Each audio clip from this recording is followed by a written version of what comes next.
आमचे शिक्षक आमच्यासाठी प्रत्यक्ष देवतुल्य व्यक्ती आहेत आणि त्यांच्या प्रती आमच्या मनातल्या भावना व्यक्त करायचा, त्यांना धन्यवाद द्यायचा दिवस म्हणजे 5 सप्टेंबर.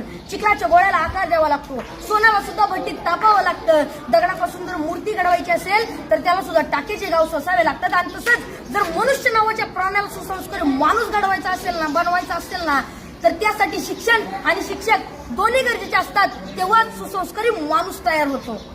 जगावर राज्य करणारा इंग्लंड हा देश आहे आणि या देशाच्या सांस्कृतिक परंपरेने त्यांच्या देशातील शिक्षकांना राष्ट्रपतींइतका सन्मान आणि दर्जा दिला जातो आणि म्हणून तर ते जगावरती राज्य करतात.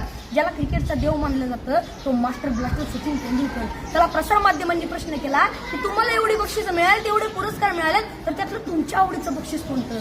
तेव्हा सचिन तेंडुलकरने सुंदर उत्तर दिलं. ते म्हणाले, मला एवढी बक्षीस मिळाली, मला एवढे पुरस्कार मिळाले, अहो एवढेच काय, मला सर्वोच्च पुरस्कार भारत रत्न मिळालाय, पण त्यातलं माझ्या आवडीचं बक्षीस कोणतं असेल ना, तर ते म्हणजे मला माझ्या आचरेकर सरांनी दिलेली शाबासकीची थाप.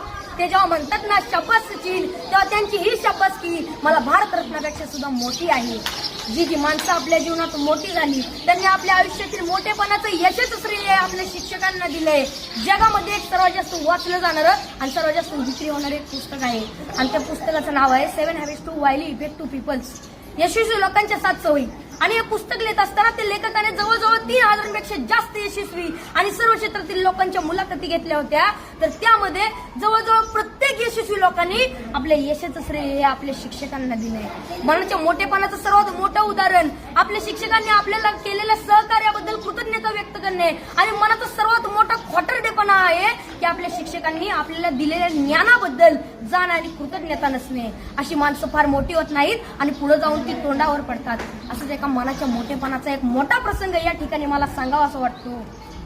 एकदा डॉक्टर बाबासाहेब आंबेडकर इंग्लंडवरून भारतात येत होते. ही बातमी त्यांच्या कार्यकर्त्यांना, त्यांच्या आयोजकांना समजली. त्यांचे कार्यकर्ते बाबासाहेबांच्या विमानाची वाट बघत विमानतळावरती थांबले. बाबासाहेबांचं विमान 2-3 तास लेट होणार होतं, पण तरी सुद्धा त्यांचे कार्यकर्ते त्यांच्या स्वागतासाठी त्यांची विमानतळावर 2-3 तास वाट बघत थांबले आणि 2-3 तासानं बाबासाहेबांचं विमान विमानतळावरती लँड झालं. बाबासाहेब खाली उतरले. बाबासाहेबांचे सर्व कार्यकर्ते बाबासाहेबांच्या दिशेने पळत सुटले. ढोल ताशे वाजू लागले. बाबासाहेबांच्या घोषणांनी आकाश दुमदुमून गेलं. बाबासाहेब आप आगे बढ़ो, हम तुम्हारे साथ है, बाबासाहेबांचा विजय असो अशा घोषणा देत होते. कोण बाबासाहेबांच्या पायात पडत होतं तर कोण त्यांना हार घालत होतं. बाबासाहेबांची नजर समोर गेली तर समोर बसलेला एक म्हातारा माणूस मात्र बाबासाहेबांचा हा कौतुक सोहळा अतिशय प्रेमाने पाहत होता.